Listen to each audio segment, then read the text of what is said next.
na rin ng brief kayong lost ng character. Isa na. Hindi kasing bigat siguro na pinagdadaanan ni Luna kasi syempre he lost pang love of her life fiancé niya na yun eh. So, hindi pa naman to that extent. Pero syempre, yung pain, yung mga heartbreaks and mga gano'n, nakapagdaanan na rin. In one word, how do you describe that scene in one word? That kissing scene? Pasap. Si Jan. Dapat mo yun, tindihan mo yun, ha? Kasi wala ako nasabi after ng scene. Si Jan. Gusto lang makuha ang reaction niya. Kasi nagsasabi na mas may kilig daw kayo dalawa kumpara kay RK at saka kay ano ba sabi mo? Grabe, ha? Parang ipag-usapan naman na po yun. Siyempre, respeto ko rin kay RK dahil yung life partner niya si... Pero masaya naman sa part na at least nakita ng tao si Sol at si Luna. So siguro ganun sila napapanood nila yung characters na ma-merge na nila yung real life sa real life. Kasi yung Luna, kumbaga, malamig, cool. Yung Sol, araw, mainit.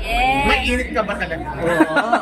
Yung personality mo, yung sa character mo, yung sa movie, kasi Sol, araw, buwan. Mainit siyempre ang araw. Thank you.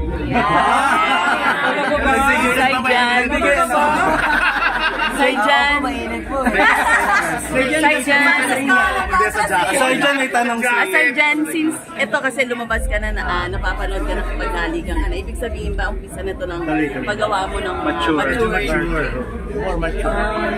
Hindi naman yung siguro ibig sabihin mature may halika na kagad.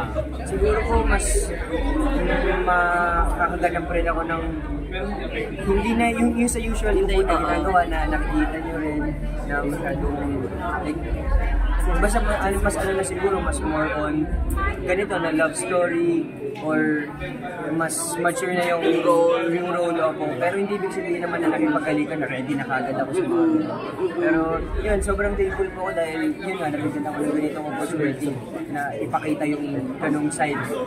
Jane, how would you rate Saijan as a teaser? May rating naman yun, may rating. 1 to 10, pabigyan mo na. Describe na lang. Ang maganda sa episode niya. Describe na lang. Describe na lang yung one word. How would you rate as a teaser? Medyo mahaba-haba kasi yung araw na yun eh. So, ang dami na Sanay ba? Kay RK because di ba? Or may nag-usap okay lang ba? Parang ganyan.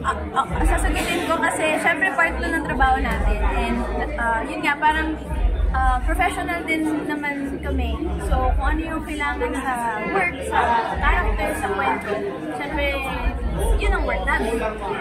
So kayong dalawa pinag-usapan niyo kung paano niyo gagawin yun, no? Opo.